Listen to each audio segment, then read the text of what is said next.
चलिए, हमने last class के अंदर सेट्स की बेसिक्स को पढ़ा था। फिर हमने आपको बताया था व्हाट इज़ यूनिवर्सल सेट। और फिर हमने यूनिवर्सल सेट के बाद कॉम्प्लीमेंट ऑफ अ सेट को भी पढ़ा था। मैंने कहा था पहले नोट्स में यूनिवर्सल सेट लिखना है आपने, उसके बाद कॉम्प्लीमेंट ऑफ अ सेट लिखना है। उसके बाद हमने एक एग्जांपल देखा था जिसके अंदर complement number of A complement भी निकालना था और नंबर ऑफ ए इंटरसेक्शन भी निकालना था। अब सबसे पहले हम डिस्कस करेंगे सबसेट एंड प्रॉपर सबसेट का कॉन्सेप्ट। दोनों में क्या फ़र्क है, सबसेट किसे कहते हैं, प्रॉपर सबसेट किसे कहते हैं। तो पहले ये बात समझ लें कि अगर लेट सपोज मिसाल देते हैं, अ, अगर आपके पास एक सेट है, सेट ए, जिसके अंदर एलिमेंट्स हैं 1, 2 और 4।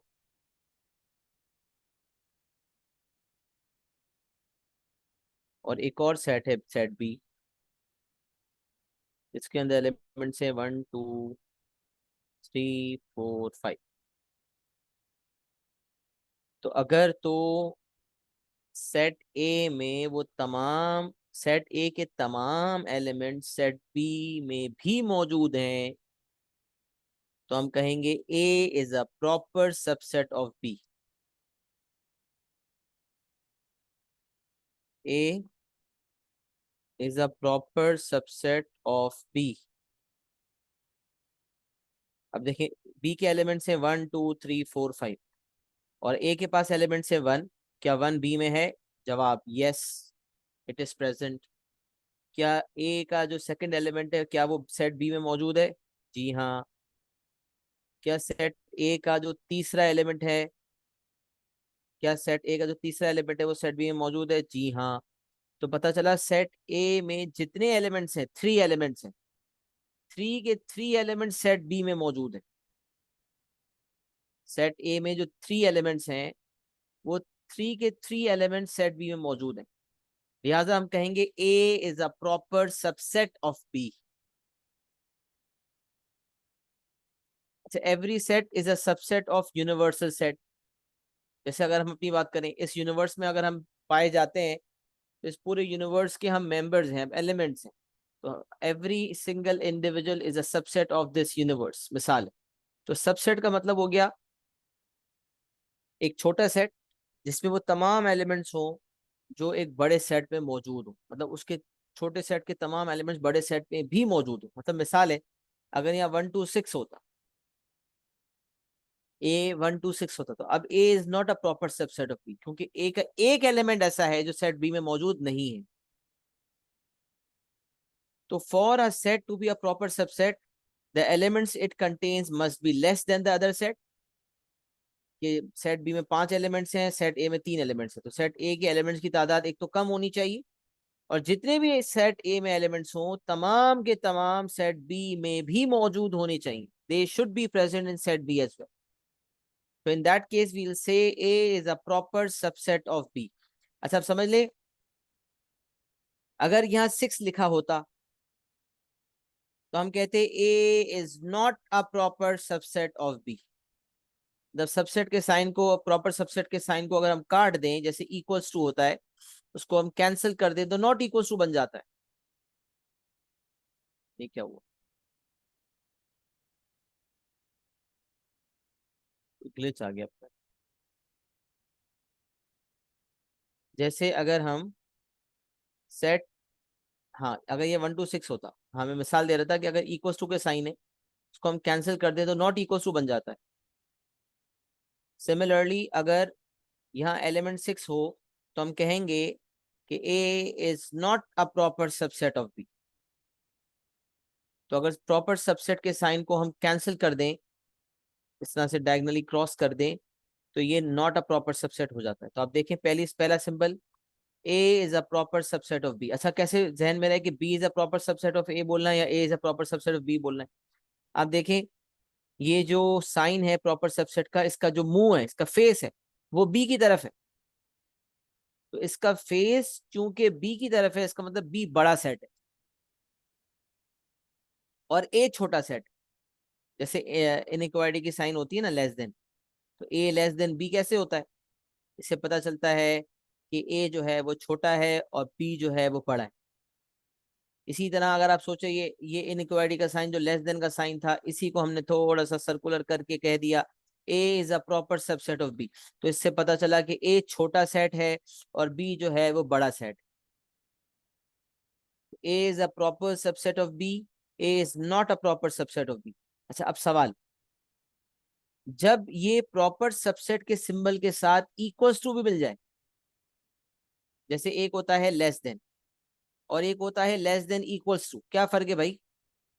अगर मैं कह रहा हूं ए लेस देन बी, उसका मतलब ए यकीनन बी से लेसर है। A is less than B, A यकीनन बी से छोटा है। But if I am saying A less than equals to B, what does this mean? This means that A might be lesser than B, A might be lesser than B, or might be equal to B. A या तो B से lesser है या फिर उसके बराबर है। A या तो B से लेसर होगा या उसके बराबर होगा। ये दो चीजें कंप्राइज कर रही है इनइक्वालिटी की sign, less than and equals to. A less than equals to B। Similarly अगर ये सिर्फ बगैर इक्वल्स टू वाला साइन है तो वी आर गोइंग टू से A is a proper subset of B। Proper subset होने के लिए जरूरी है कि जो जो सेट प्रॉपर सबसेट है उसके एलिमेंट्स दूसरे वाले सेट के मुकाबले में कम हो। और एक सिंबल होता है A is a subset of B. अब A is a subset of B का मतलब पता है क्या है? कि ए के एलिमेंट्स या तो बी से कम है या बराबर है। मतलब या तो हो सकता है ये सबसेट, एक होता है प्रॉपर सबसेट और एक होता है सबसेट। सबसेट का मतलब होता है कि हो सकता है कि ए जो है सबसेट वाले सिंबल में दो चीजें, एक प्रॉपर सबसेट वाली चीज भी है और इक्वल्स टू की साइन भी है। इसका मतलब A is a subset of B का मतलब वो होगा कि ए या तो बी से छोटा है और ए बी का प्रॉपर सबसेट है, ये भी हो सकता है। ये जो सबसेट वाला साइन है ना,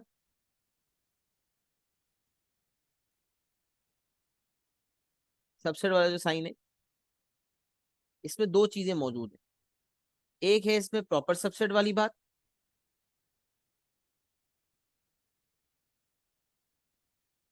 और एक जो चीज इसमें है वो है इक्वल्स टू वाली बात।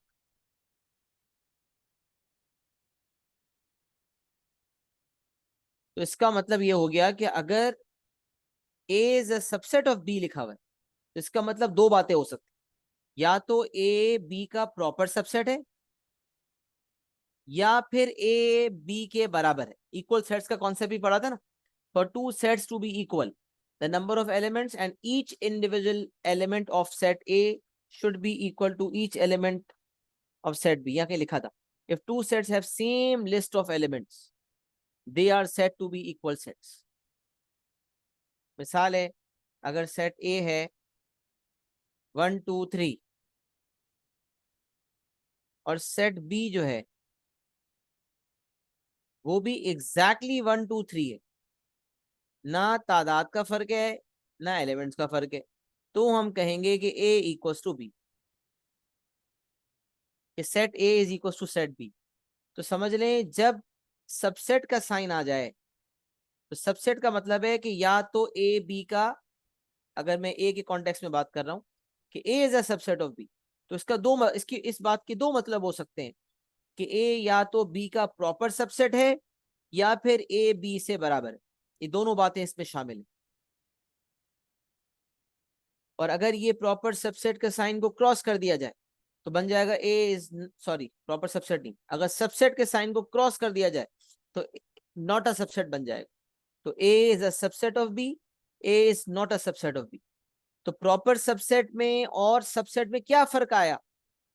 प्रॉपर सबसेट में ए बी का प्रॉपर सबसेट है, A is a proper subset of B. इसका मतलब ए में जो एलिमेंट्स मौजूद हैं वो बी के मुकाबले में कम है उनकी तादाद, और जो एलिमेंट भी ए में है वो बड़े सेट यानी कि बी में मौजूद।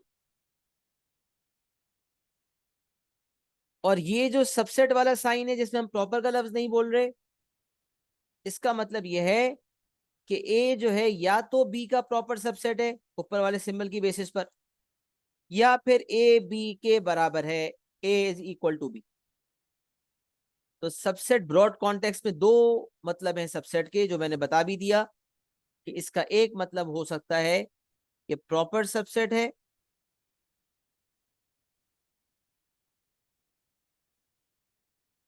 और इसका दूसरा मतलब हो सकता है इक्वल्स।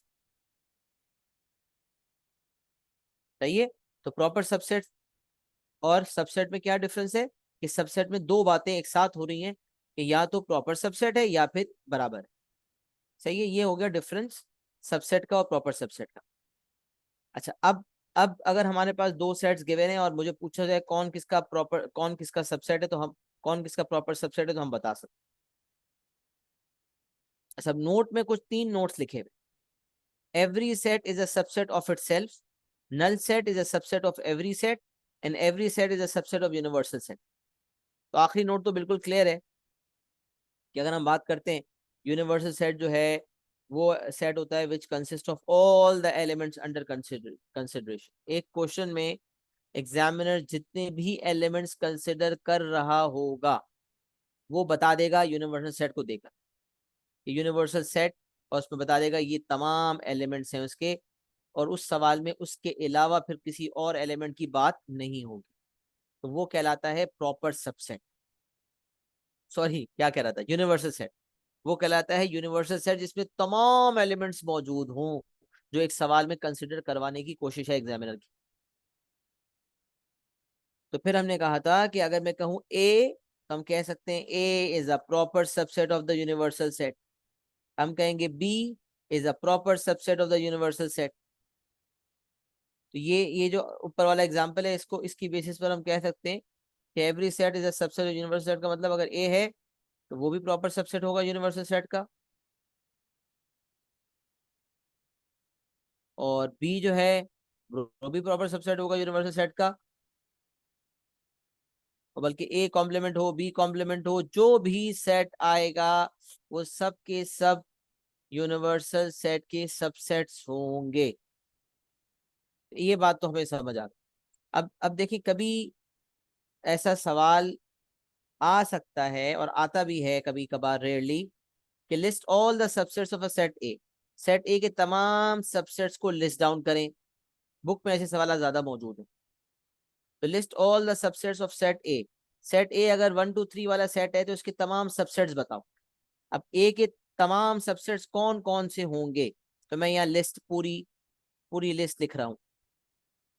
सबसे पहले स्टार्ट लेते हैं 1। ये भी इसका सबसेट है। सिर्फ एक सेट जिसमें 2 लिखा हो वो भी इसका प्रॉपर सबसेट है। सिर्फ 3 लिखा हो वो भी। अच्छा, फिर 1 और 2 दोनों हो वो भी। अच्छा, फिर 1 और 3 का कॉम्बिनेशन हो वो भी। अच्छा, फिर 2 और 3 का कॉम्बिनेशन हो वो भी। अच्छा, फिर तीनों के तीनों हो, मतलब 1 2 3, तो सबसेट्स पूछा है, प्रॉपर सबसेट नहीं पूछा, तो ये भी आ गया। अच्छा, फिर जो है एक नल सेट भी शामिल है। तो पहले तो देखें कितने पॉसिबल सबसेट्स हो सकते हैं सेट ए के। तो एक ऐसा सेट जो जिसमें सिर्फ एक एलिमेंट हो 1, वो इसका प्रॉपर सबसेट होगा। एक ऐसा सेट जिसमें सिर्फ 2 लिखा हो वो इसका प्रॉपर सबसेट होगा। एक ऐसा सेट जिसमें सिर्फ 3 लिखा हो वो भी इसका प्रॉपर सबसेट होगा। एक ऐसा सेट जिसमें 1 और 2 दोनों लिखे हों वो भी इसका प्रॉपर सबसेट होगा। एक ऐसा सेट जिसमें 1 और 3 दोनों लिखे हों वो भी इसका प्रॉपर सबसेट होगा। फिर एक सेट जिसमें 2 और 3 हो वो भी इसका प्रॉपर सबसेट होगा। अच्छा, एक सेट जिसमें 1 2 3 तीनों हो, तो ये तो वो सेट है जो इस वाले सेट के बराबर है। बराबर है ना? तो बराबर वाली चीज तो सबसेट के सिंबल में आ जाती है। इसका मतलब जब हमें सबसेट करने का, लिस्ट डाउन करने का कहा जाए, तो हमें प्रॉपर सबसेट को भी लिखना होगा और हमें उसे भी लिखना होगा जिसमें जो इक्वल वाला है। 1 2 3 4 5 6 ये प्रॉपर सबसेट लिखे साथ साथ, क्योंकि मुझसे प्रॉपर सबसेट नहीं पूछे गए। प्रॉपर सबसेट पूछे जाते तो फिर मैं ये नहीं देता। सही है। तो प्रॉपर सबसेट पूछे जाएंगे तो फिर मैं ये नहीं दूंगा। प्रॉपर सबसेट में हम 1 2 3 1 2 3 दे देंगे और कुछ देंगे ही नहीं, कुछ जरूरत ही नहीं। लेकिन वैसे अगर हमें सेट बयान करने का कहा जाएगा प्रॉपर सबसेट्स, तो फिर हम सारे प्रॉपर सबसेट भी बयान करेंगे। सबसेट बोला गया है, प्रॉपर सबसेट नहीं बोला गया, तो हम 3 4 5 6 सारे प्रॉपर सबसेट भी बयान करेंगे। और ये जो 1 2 3 वाला सेट है जो इक्वल वाला है, इसको भी लिखेंगे, और जो नल सेट है वो भी लिखेंगे, क्योंकि यहाँ देखें लिखा हुआ है null set is a subset of every set. Null set जो है वो हर सेट का सबसेट होता है, और इसी तरह every set is a subset of itself. Her set जो है अपने आप का सबसेट है, क्योंकि सबसेट के अंदर इक्वालिटी शामिल हो जाती है। तो इक्वल वाला सेट जो होगा, जो बराबर होगा, वो भी सबसेट की कैटेगरी में क्लासिफाई होगा। तो ये वाला जो नोट है, इसकी वजह से ये चीज आई है, और ये सेकंड वाला नोट है, इसकी वजह से ये चीज आई, और थर्ड वाला बुलेट मैंने आपको वैसे ही बता दिया। तो ये आपका सबसेट एंड प्रॉपर सबसेट का कॉन्सेप्ट मैंने आपके सामने बिल्कुल वाजे तौर पे बयान कर दिया। सही है जनाब? मुझे बताएं, यहाँ तक बात समझ आई है?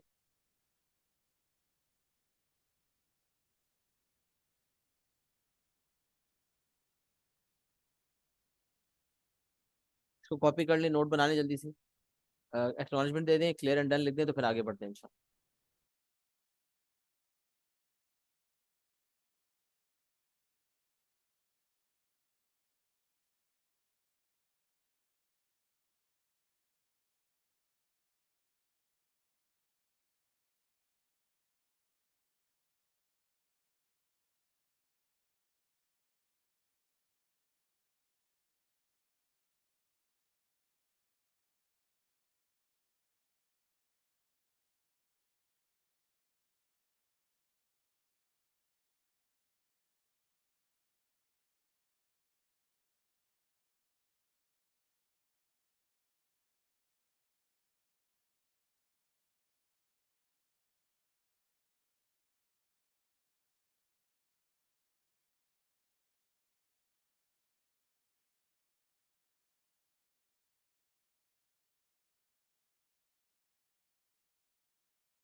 तो यहाँ तक हो गया, क्लियर एंड डन कर दीजिएगा, एक्नॉलेजमेंट दे दीजिएगा, तो आगे बढ़ते हैं इंशाल्लाह।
तो जी आगे बढ़ते हैं वेन डायग्राम की तरफ।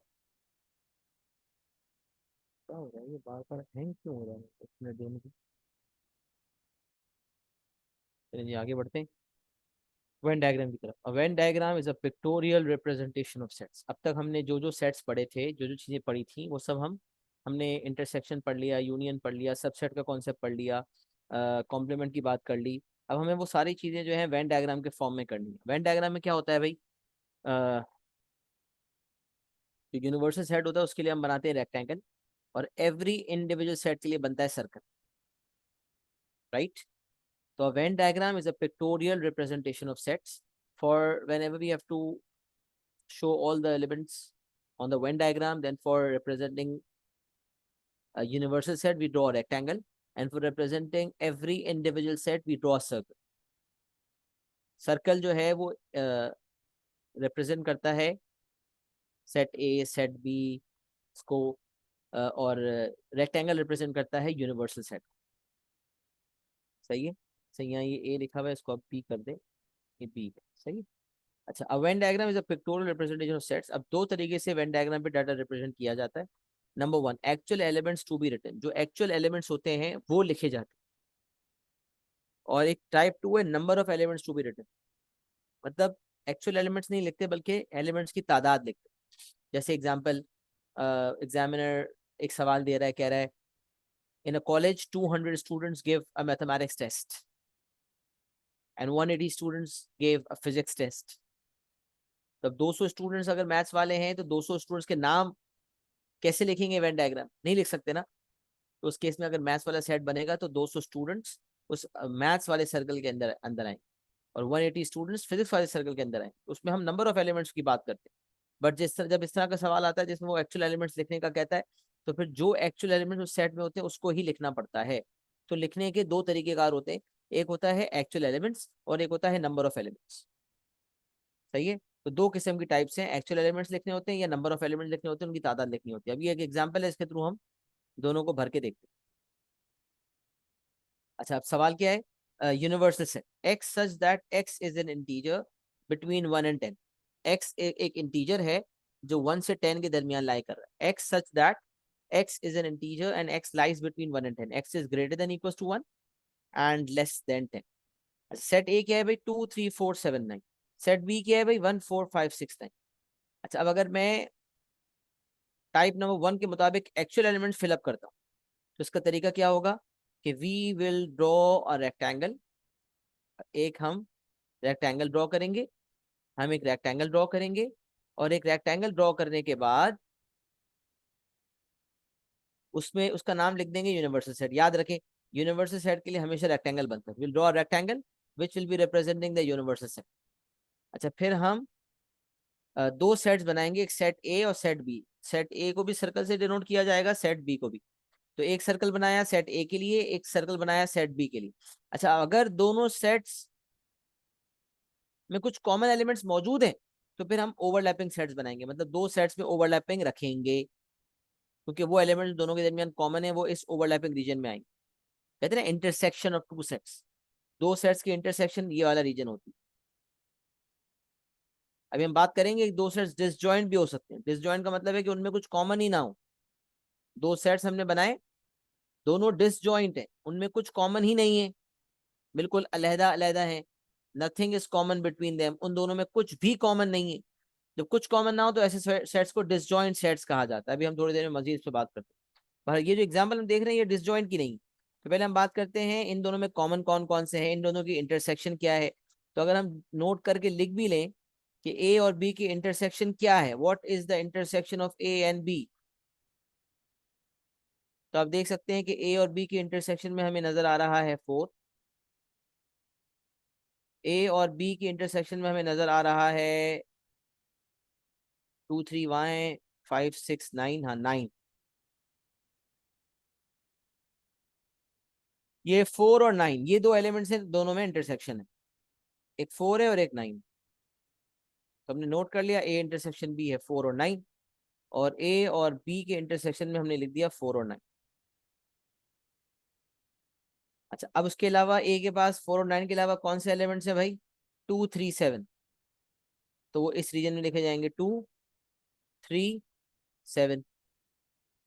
अच्छा, बी के पास 4 और 9 के अलावा कौन से एलिमेंट्स हैं, 1 5 6, 1 5 और 6।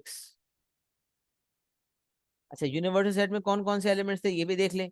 x such that x is an integer and x is greater than equals to 1। x is x के पर्सपेक्टिव से पढ़ते हैं ना, 1 less than equals to x less than 10, ये भी एक तरीका होता है पढ़ने का। बड़ी तरीका सही नहीं है, हमेशा बीच वाले के पर्सपेक्टिव से पढ़ते हैं, इनइक्वालिटी में सिखाया भी था। तो x is greater than equal to 1 but lesser than 10। x is greater than equal to 1 but less than 10। x 1 या उससे बड़ा है बट 10 से छोटा है, तो इसका मतलब 10 से छोटा इंटीजर कौन सा होता है, 9। तो 1 2 3 4 5 6 7 8 9, बस दैट्स इट। अगर मैं यूनिवर्सल सेट के तमाम एलिमेंट्स लिस्ट डाउन कर लूं तो 1 होगा, 2 होगा, 1 तो इंक्लूसिव है ना इसलिए, 1 2 3 4 5 6 7 8 और 9। 10 शामिल नहीं है क्योंकि 10 के ऊपर इक्वल टू की साइन नहीं, 10 के ऊपर इक्वल टू की साइन नहीं है, लिहाजा 10 नॉट इंक्लूसिव है। 1 2 3 4 5 6 7 8 9, 9 एलिमेंट्स हो गए जो हम शामिल कर लेंगे। अच्छा, अब इन 9 में से जरा देखें कौन कौन से शामिल हो चुके हैं। 1 2 3 4 5 6 7 हो गया, सीक्वेंस हो गई ना, और 9 है, 8 नहीं। अब देखो 1 2 3 4 5 6 7 8, मतलब 1 2 3 4 5 6 7 9, एक 8 बच गया, बस 8। 8 को बाहर लिख देंगे, जो ना सेट ए में है ना सेट बी में है वो दोनों के बाहर आ जाएगा, वो हो गया 8। तो वहां हमने एलिमेंट लिख दिया एक्चुअल। अब आप देख सकते हो कि यूनिवर्सल सेट एक रेक्टेंगल था, रेक्टेंगल के अंदर 9 के 9 एलिमेंट्स नजर आ रहे हैं, गिनती भी कर लो तो 1 2 3 4 5 6 7 8 9, कुल मिला के 9 एलिमेंट्स थे आपके यूनिवर्सल सेट के अंदर, रेक्टेंगल के अंदर वो 9 एलिमेंट्स आते। तो एक एलिमेंट जो है वो बाहर की तरफ है, बाकी जो एलिमेंट्स हैं वो सेट ए और बी के अंदर फिट हो गए, और जो ए और बी के कॉमन वाले थे, जो इंटरसेक्शन थी दोनों की, वो यहाँ आ गई। और अगर मुझे कोई पूछेगा ए और बी का यूनियन क्या है, तो ए और बी के यूनियन में हम सब लिख देंगे, 1 2 3 4 5 6 7 9। यूनियन में क्या आ जाएगा, यूनियन में आ जाएगा 1 2 3 4 5 6 7 9, 8 के अलावा सब यूनियन में आ जाएगा। और इंटरसेक्शन में क्या आ जाएगा भाई, इंटरसेक्शन में आ जाएगा 4 और 9। सही है, बात समझ रहे हैं।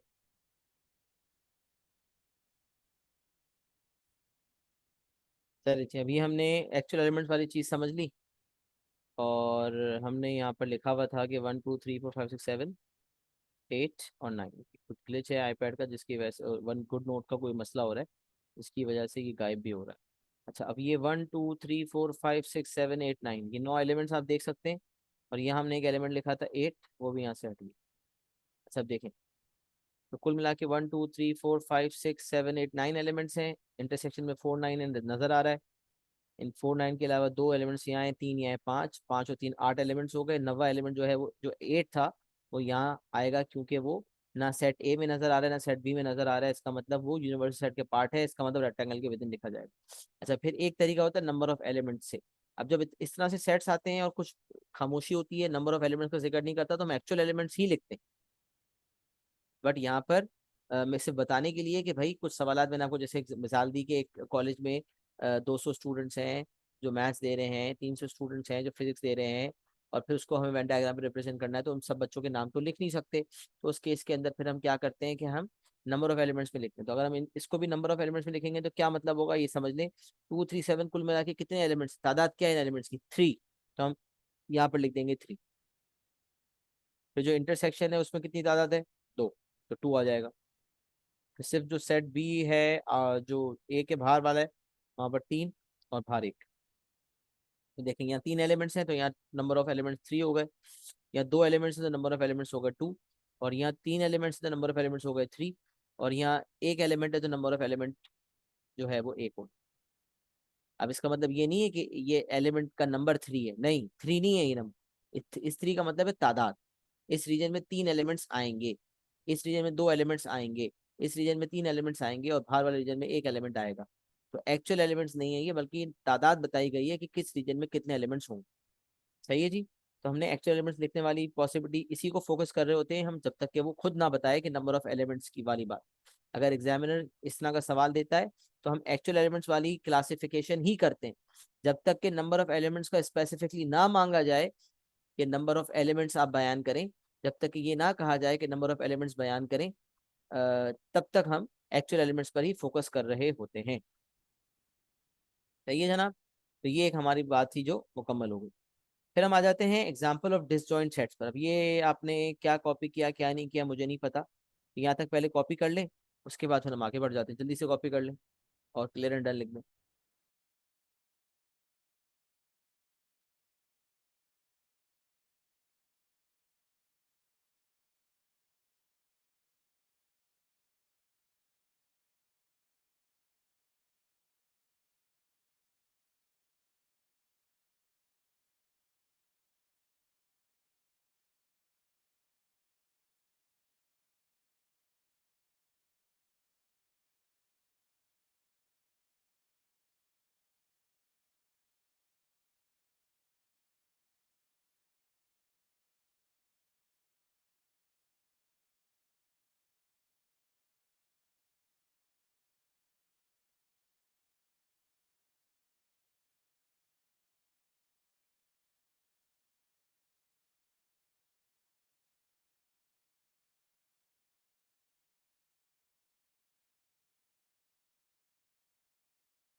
ना देख ले तो बता दीजिएगा, फिर आगे बढ़ते हैं।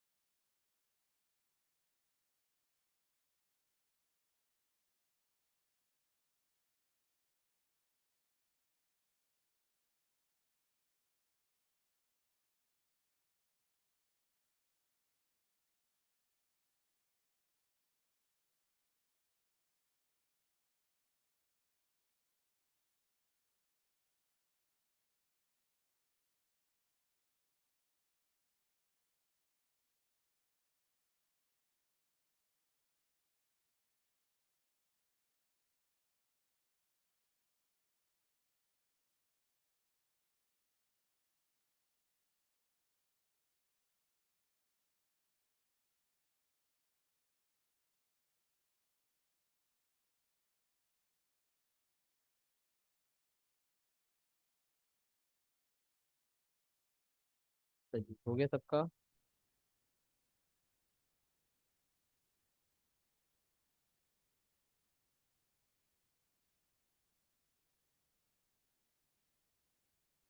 चलिए जी, लेट्स मूव फॉरवर्ड। उसके बाद हम आ जाते हैं डिसजॉइंट सेट्स की तरफ। तो मैंने थोड़ी सी बात कही भी थी और मैं फिर इसको एलैबोरेट करता हूँ। नॉर्मली दो सेट्स जब बनते हैं तो उनके दरमियान कुछ ओवरलैपिंग रीजन होता है। तो दो सेट्स में जब कुछ कॉमन एलिमेंट्स मौजूद हों तो we have to make two overlapping sets. But अगर कभी कोई दो सेट्स हैं जिसमें कोई एलिमेंट कॉमन है ही नहीं, जैसे मिसाल सेट ए में x such that x is an integer between 1 and 10, और 10 एक्सक्लूसिव है, 1 इंक्लूसिव है, तो वही 1 से लेकर 9 तक एलिमेंट्स होंगे। ए के पास 1 2 5 वाले एलिमेंट्स हैं और बी के पास 3 4 6 7। तो अगर हम लिखने चले जाएं तो ए में हम लिखेंगे 1 2 and 5 एक्चुअल एलिमेंट्स अगर लिखते हैं, और बी में हम लिखेंगे 3 4 6 and 7। अब देख सकते हैं कि इनमें कुछ कॉमन नहीं है, कोई एलिमेंट भी कॉमन नहीं है। तो जब दो सेट्स में कुछ भी कॉमन एलिमेंट ना हो, जब दो सेट्स में if between two sets there is no common element, then we say and we call the two sets as disjoint। दो सेट्स में अगर कुछ कॉमन नहीं होगा तो हम कहेंगे कि वो दो सेट्स डिसजॉइंट हैं। तो ये एक मिसाल थी डिसजॉइंट सेट्स की, जिसमें ए और बी दोनों के अंदर जो एलिमेंट्स हैं उनमें कोई इंटरसेक्शन नहीं। जब दो सेट्स के दरमियान इंटरसेक्शन ना हो, मुझसे कोई पूछे भाई what is A intersection B, I will say A intersection B is a null set.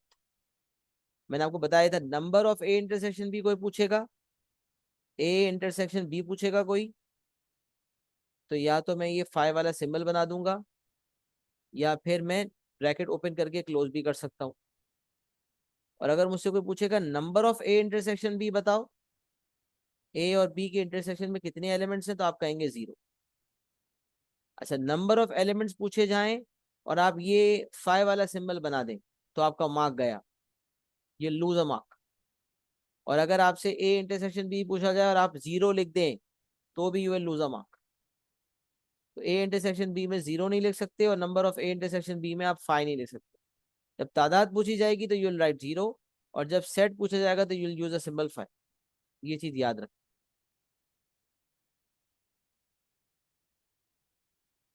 सही है जनाब।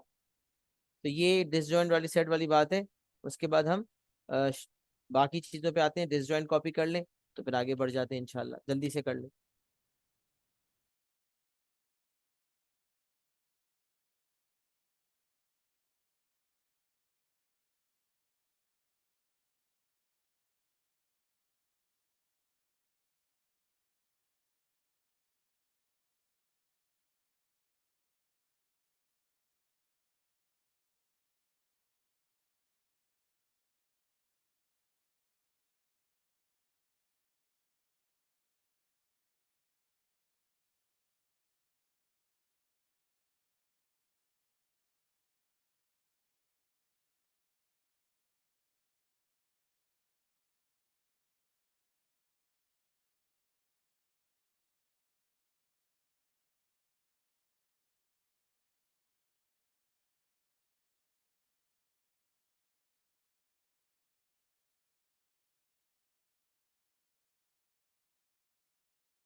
चलें जी आगे बढ़ते हैं।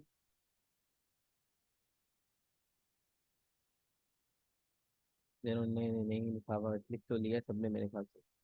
आगे बढ़ रहा हूँ, सही है। स्क्रीन शॉट ले लें, अगर आपको लिखना मजीद कुछ हो तो आगे बढ़ो। अच्छा जी, complement of a set, subset, union of two sets and complement of two sets using Venn diagram. Complement दो दफा रिपीट हो गया।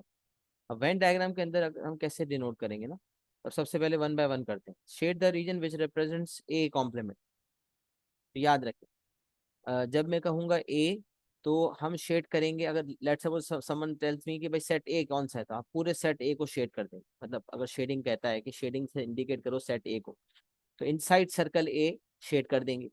बट अगर आपसे कहेगा shade the region which represents A complement, तो आप ए कॉम्प्लीमेंट समझ जाएंगे कि बात हो रही है आउटसाइड ए की। You will shade everything outside A. Outside A का मतलब क्या हो गया, आउटसाइड ए में ये वाला रीजन भी शेड हो गया,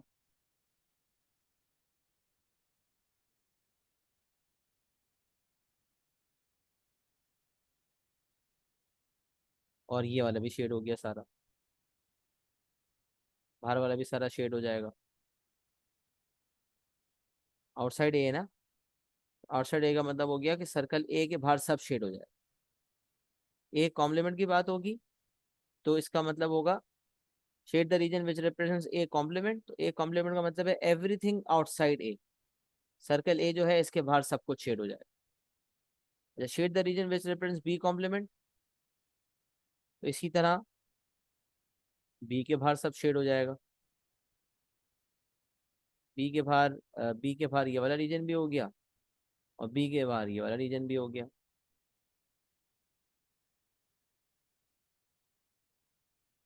सही है, तो बी के बाहर बी के अंदर थोड़ा सा ये आ गया। हाँ, ये आपकी शेडिंग हो गई। एवरीथिंग एक्सेप्ट सर्कल बी, यहाँ था आउटसाइड ए कॉम्प्लीमेंट था, तो ए के अलावा सब कुछ शेड हो गया। और यहाँ बी कॉम्प्लीमेंट था, तो बी के अलावा सब कुछ शेड हो गया। सही है। अब इसके बाद अब थोड़े से स्क्रीनशॉट्स आप ले लीजिएगा, ताकि मैं थोड़ी शेडिंग कवर कर लूँ, क्योंकि लिखने जाएंगे तो टाइम ज़्यादा लग जाएगा। आप सिर्फ सुने थोड़ी देर, तो स्क्रीनशॉट लेने का मौका दूंगा, फिर आप कर लीजिएगा इंशाल्लाह। अच्छा, फिर हम जो है shade the region which represents A intersection B. तो ए इंटरसेक्शन बी का मतलब हो गया ये वाला रीजन, ये शेड कर लेंगे आप। फिर A shade the region which represents A union B. A intersection B का मतलब होता है, अच्छा मैं ये भी सब बता दूं, A complement means outside A, B complement B means outside B. अच्छा, shade the region which represents A intersection B. A intersection B का मतलब होगा ऐसा रीजन जो inside A and inside B, inside A and inside A and inside B.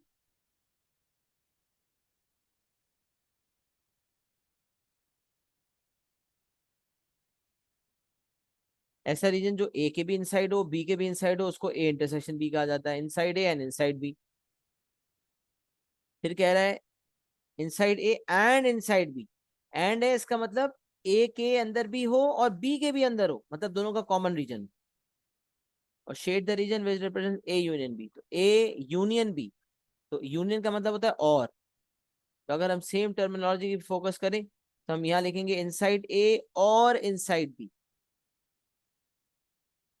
अब बाकी सब same रहेगा, लेकिन एंड की जगह और आ जाएगा। और शेडिंग की बात करें तो ये सब शेड हो जाएगा।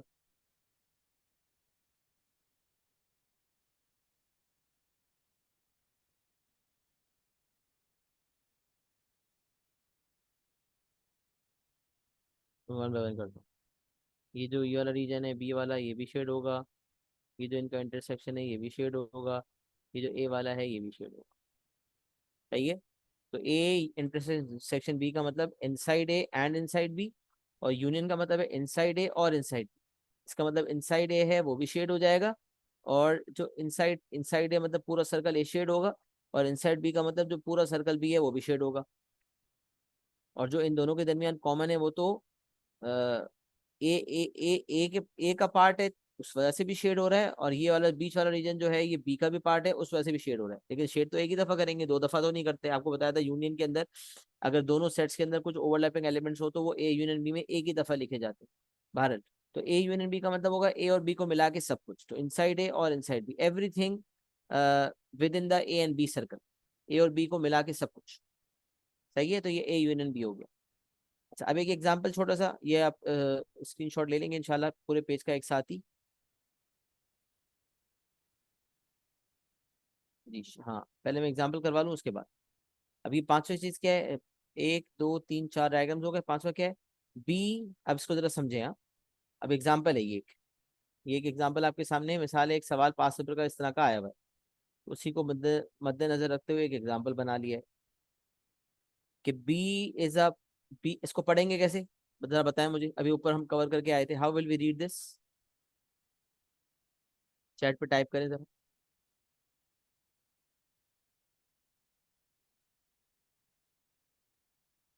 व्हाट इज दिस, क्या लिखा भाई।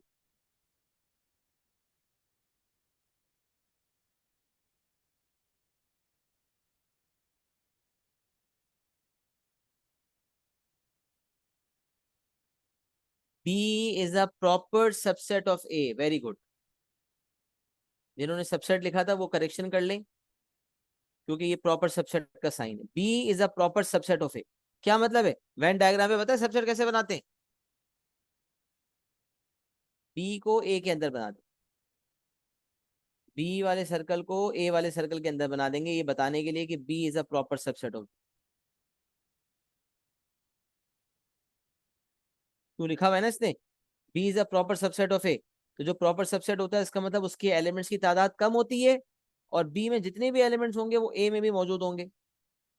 मतलब ए एक बड़ा सेट है, तो उस बड़े सेट में से कुछ एलिमेंट्स बी ने ले लिए, ये समझ लें, और एक नया सेट बना दिया। ए एक बड़ा सेट है, उसमें से कुछ एलिमेंट्स बी ने चूज किए और अपना एक सेट बना दिया, उसका नाम कर दिया बी। तो इसका मतलब ए में ए के जितना भी एरिया था, सेट ए के पास जितनी भी जगह थी, उसी में से कुछ जगह पे बी ने कब्जा किया और कहा भाई मैं अपना सेट बना लेता हूं। इसीलिए ये बी वाला सर्कल ए वाले सर्कल के विद इन बनेगा, ये प्रॉपर सबसेट की निशानी है, B is a proper subset of A. अच्छा, अब सी बनाना था, C intersection A is equal to 5। C intersection A is equal to null set. क्या मतलब, अब जब सी बनाने की बारी आई तो सी कहाँ बनेगा। अब सी आपको पता है, जब सी बनाना था तो सी अंदर भी बन सकता था, बाहर भी बन सकता था। अच्छा, सी जब बनेगा तो फिर इंटरसेक्शन होती तो यहाँ भी लिखा होता इसके साथ इंटरसेक्शन है, ए और बी दोनों के साथ है या सिर्फ ए के साथ है। लेकिन यहाँ उसने बता दिया C intersection A is equal to 5। क्या मतलब है भाई, सी और ए की इंटरसेक्शन एक नल सेट है, सी और ए की इंटरसेक्शन एक नल सेट है, इसका मतलब सी और ए के दरमियान कुछ इंटरसेक्शन नहीं है। सी इंटर, आपको सिंबल्स पढ़ने आने चाहिए। C intersection A is equal to null set, मतलब सी और ए की कोई इंटरसेक्शन नहीं है, तो इसका मतलब सी जो है वो बाहर की तरफ बन जाए, सी बाहर की तरफ बन जाएगा। सही है। तो ये जब सवाल पास पेपर के अंदर भी आते हैं ना, तो हमें पढ़ने आना चाहिए, हमें करने आना चाहिए कि किस तरह से हम ये कर सकते हैं। तो ये भी आपका एक एग्जाम्पल हो गया। सही है। अब ये थोड़ा सा मैंने छोटा करने के बाद थोड़ा सा और बड़ा कर देते हैं। अब इसका आप कॉम्प्लीमेंट ऑफ अ सेट है, दो दफा कॉम्प्लीमेंट आ गया, कॉम्प्लीमेंट,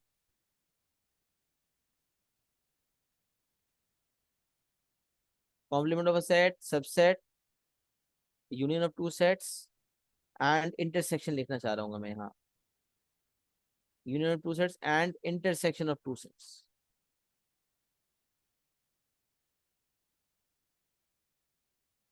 यूजिंग वेन डायग्राम। तो हमने इंटरसेक्शन भी देख लिया, यूनियन भी देख लिया, और कॉम्प्लीमेंट भी देख लिया, और सबसेट भी देख लिया। तो ये स्क्रीनशॉट ले लें और फिर आराम से डायग्राम बना लीजिए।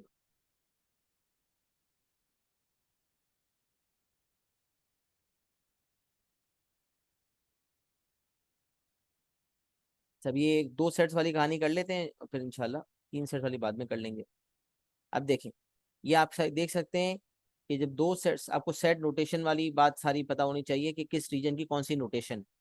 जब एक रेक्टेंगल है यूनिवर्सल सेट को इंडिकेट करने के लिए, और दो ओवरलैपिंग सेट्स, तो 4 रीजन होते हैं सामने, 4 रीजन। रीजन 1 है जो इनसाइड ए और आउटसाइड बी है, ऐसा रीजन जो ए के विद इन है, इनसाइड ए है लेकिन आउटसाइड बी है। रीजन 2 जो inside A and inside B है। रीजन 3 जो outside A and inside B है। और region 4 outside A and outside B. Inside outside पे बड़ी तवज्जो देनी है आप। तो इन चारों रीजन की मुझे सेट नोटेशन पता होनी चाहिए। अब देखें, रीजन 1 क्या है? Inside A and outside B. And का मतलब इंटरसेक्शन, और का मतलब यूनियन। तो region 1 is inside A and outside B. तो इनसाइड ए का मतलब है ए, एंड के लिए हम यूज कर रहे हैं इंटरसेक्शन, एंड आउटसाइड बी के लिए यूज कर रहे हैं बी कॉम्प्लीमेंट। बी कॉम्प्लीमेंट ऊपर पढ़ के आए थे ना कि बी कॉम्प्लीमेंट का मतलब होगा आउटसाइड बी।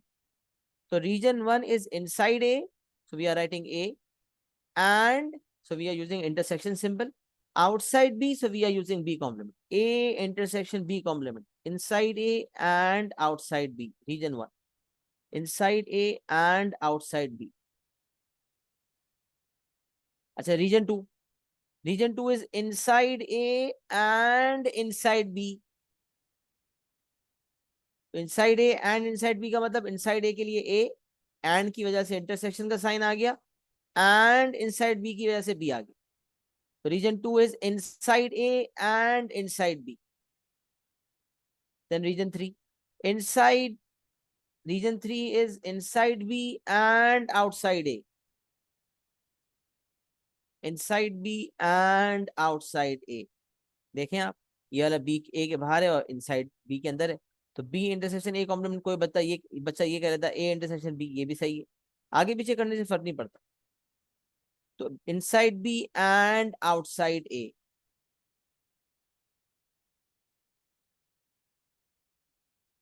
और रीजन 4 पता है क्या है?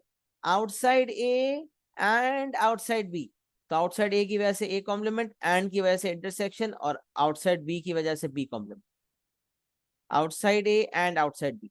अच्छा, अब इसको लिखने के दो तरीके हो सकते हैं। A complement intersection B complement को लिखने का एक और तरीका होता है। देखिए यहाँ भी गलती हुई, A union B whole complement होगा। इसको मैं दोबारा लिख रहा हूँ, A union B whole complement. A union B whole complement क्या मतलब है? सोचें। एक तो पहले खोलना सीखें। ए यूनियन बी पे जब कॉम्प्लीमेंट का साइन लगेगा ना, तो ये कॉम्प्लीमेंट का साइन सब पे लगाऊंगा मैं। तो जब ए पे कॉम्प्लीमेंट लगेगा तो ए कॉम्प्लीमेंट बन गया। जब ये यूनियन वाले साइन पे कॉम्प्लीमेंट लगेगा तो यूनियन का ऑपोजिट क्या हो जाता है? इंटरसेक्शन। अब अगर इस फॉर्म से मैं इस फॉर्म में करना चाहता हूं तो मैं खोलूंगा ना। खोलने का तरीका ये होता है कि ए पे जब लगेगा कॉम्प्लीमेंट तो ए कॉम्प्लीमेंट ए का ऑपोजिट होता है, ए कॉम्प्लीमेंट बन जाएगा। ये कॉम्प्लीमेंट जब यूनियन भी लगेगा, यूनियन भी जब कॉम्प्लीमेंट लगेगा तो यूनियन का कॉम्प्लीमेंट मतलब इंटरसेक्शन। यह इंटरसेक्शन नजर आ रहा है। और जब बी पे कॉम्प्लीमेंट की साइन लगेगी तो बी कॉम्प्लीमेंट मिल जाएगा। तो A union B whole complement को खोलेंगे तो कॉम्प्लीमेंट तीनों पे लगेगा, ए पे भी, यूनियन पे भी, बी पे भी। ए पे लगेगा तो ए कॉम्प्लीमेंट, बी पे लगेगा तो बी कॉम्प्लीमेंट, यूनियन पे लगेगा तो इंटरसेक्शन बन जाएगा। अच्छा, अब सब सोचे जरा, A complement intersection B complement मतलब outside A and outside B, मतलब रीजन 4। इसका एक और तरीका ये है कि ए यूनियन बी और होल कॉम्प्लीमेंट। क्या मतलब भाई? पहले ए यूनियन बी पे फोकस करें। ए यूनियन बी का मतलब ए और बी को मिला के सब कुछ। तो ए यूनियन बी का मतलब हो गया region 1 plus region 2 plus region 3। अब सोचें, ए यूनियन बी का मतलब, मैंने ऊपर ए यूनियन बी की शेडिंग करवाई थी, तो रीजन 1, रीजन 2, रीजन 3 तीनों हो गए थे। तो A union B whole complement के अंदर रीजन 1, रीजन 2, रीजन 3 तीनों हो गए थे। तो अगर मुझे कोई कहे रीजन 1, रीजन 2, रीजन 3 को होल कॉम्प्लीमेंट, इसका मतलब रीजन 1, रीजन 2, रीजन 3 के अलावा सब कुछ। तो रीजन 1, रीजन 2, रीजन 3 का कॉम्प्लीमेंट का मतलब, कॉम्प्लीमेंट जब लग जाए, ओवरऑल कॉम्प्लीमेंट लग जाए, इसका मतलब उसके अलावा सब कुछ। कहते ना एवरीथिंग एक्सेप्ट दिस। तो इसका कॉम्प्लीमेंट का मतलब है everything except region 1, region 2 and region 3। Region 1 plus region 2 plus region 3 whole complement मतलब everything will be shaded except region 1, region 2 और रीजन 3। इसका मतलब region 4 will be shaded automatically. तो ए यूनियन बी का मतलब रीजन 1, रीजन 2, रीजन 3, और whole complement मतलब उसके अलावा जब सब कुछ है, तो कॉम्प्लीमेंट का मतलब उसके अलावा जब सब कुछ है। A union B whole complement मतलब है इसके अलावा सब कुछ, ए यूनियन बी के अलावा सब कुछ, और वो रीजन 4 है। तो इसका मतलब रीजन 4 शेड होगा अगर शेडिंग करने की जरूरत पड़ती है तो ये region 1 is inside A outside B, region 2 is inside A inside B, region 3 is out inside B and outside A, and region 4 is outside A and outside B.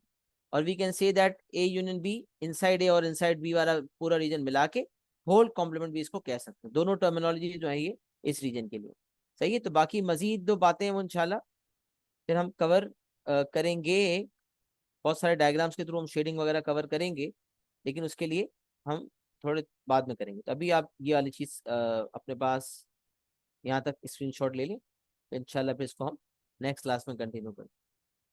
मैं चाह रहा था कि कुछ जो है ना कुछ रिकॉर्डेड लेक्चर भी मैं आपको दूं, ताकि थोड़ा सा हमारा सेट सेगमेंट डायग्राम इस हफ्ते एक्सप्लेनेशन पॉइंट ऑफ व्यू से खत्म हो जाए। तो देखिए मैं कोई रिकॉर्डेड लेक्चर भी आपको असाइन करता हूँ, फिर आप वो भी देखिएगा और फिर वो देख कर अगली क्लास में आइएगा, क्योंकि उसमें फिर नोट्स राइटिंग वगैरह में टाइम भी हमारा सेव होगा इंशाल्लाह। तो मैं आपको बताता हूँ क्या आपको देख कर आना है अगली क्लास में इंशाल्लाह। तो एक क्लास अगर हमारी बीच में रिकॉर्डेड आप देख लेंगे ना, तो थोड़ी बहुत रिकॉर्डिंग मेरी पुरानी क्लास की पड़ी हुई है ना, उसको यूज करना पड़ेगा, क्योंकि सिलेबस बहुत बड़ा है O level maths IGCSE maths का, याद रखें। ओ लेवल IGCSE का सिलेबस छोटा नहीं है, बहुत बड़ा सिलेबस। उसको उसकी हर चीज को उतनी बारीकी से कराना जैसे कि मैं कराने की कोशिश कर रहा हूँ, उसमें बहुत टाइम चाहिए। और जब किसी चीज में बहुत टाइम चाहिए तो इसका मतलब ये है कि फिर हमें टाइम एंड एफर्ट सबको देनी पड़ेगी। तो इसका तरीका ये होगा कि जो हमारा लाइव क्लासेस का स्केड्यूल है वो तो अपनी जगह चलता ही रहेगा, साथ साथ अगर मैं कोई रिकॉर्डेड लेक्चर आप लोगों को असाइन करता हूँ, और फिर मैंने सोचा कुछ टॉपिक्स ऐसे हैं ना जो IGCSE और ओ लेवल्स में डिफरेंट है। जैसे IGCSE में एक टॉपिक है डिफरेंशिएशन, ओ लेवल्स में एक टॉपिक है मेट्रिसेस, ओ लेवल्स में मेट्रिसेस है IGCSE में नहीं है, और IGCSE में डिफरेंशिएशन है ओ लेवल्स में नहीं है। तो ऐसे कोई टॉपिक होंगे तो वो भी मैं आपको रिकॉर्डेड असाइन करूंगा, उसके बाद फिर हम कोई इसकी क्यूरी क्लास होगी तो वो हम देख लेंगे इंशाल्लाह, तो मसले मसाइल होंगे तो, लेकिन मैं असाइन उसको रिकॉर्डेड करूंगा इंशाल्लाह। This is what I plan.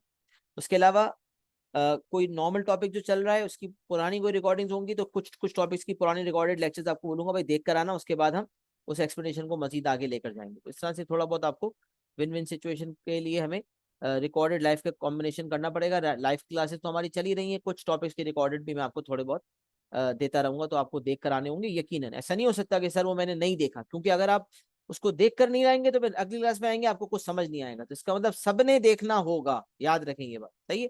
चलिए जी, आज इतना ही रखते हैं इंशाल्लाह, और अगली क्लास के लिए जो भी टारगेट होगा व्हाट्सएप ग्रुप पे मजीद कम्युनिकेट करता हूँ। तो बहुत सारा ख्याल रखिएगा। अस्सलाम वालेकुम व रहमतुल्लाहि व बरकातहू।